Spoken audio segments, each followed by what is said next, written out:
Hi everyone, how's it going today? Just a follow-up video to the moving C chord tip. This one is going to be a moving E chord tip. So for this one, in the same sort of vein, the same sort of application really in terms of a chordal feel or maybe an introduction or an outro, we could have our moving E chord which we could be using something like this.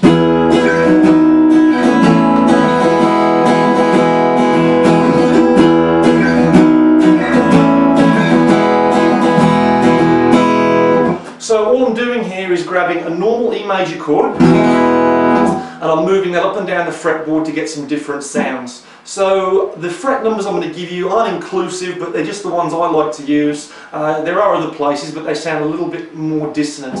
For example, you could have the odd one out sort of sounds.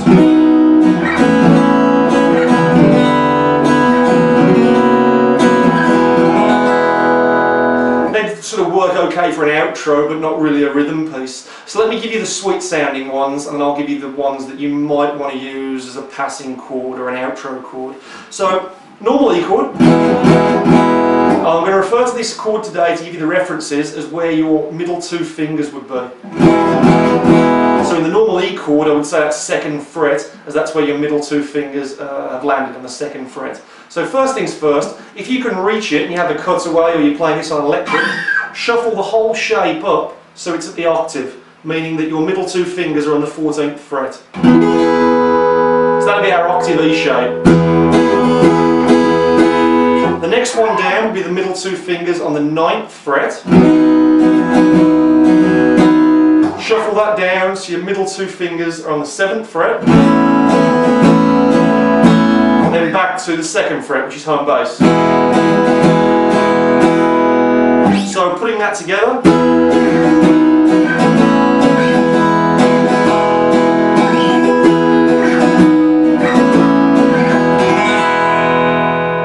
again, it can really sound nice in terms of a chordal feel or maybe an introduction or even an sort of outro.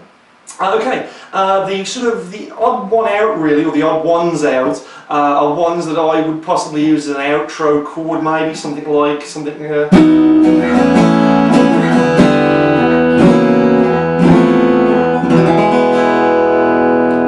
that. Might sound a little bit more David Bowie, Starman kind of thing.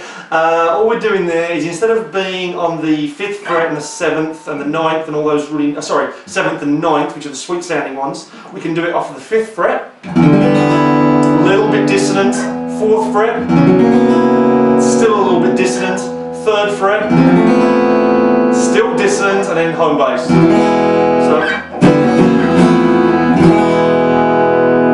find a use for those ones. So see if you can throw that into your playing. Always sounds really cool in a song in E major to throw in some of these shuffling E chord moves, because they sound cool and they're really easy to do. So that's the movable E shape. Let's see you again for the tip.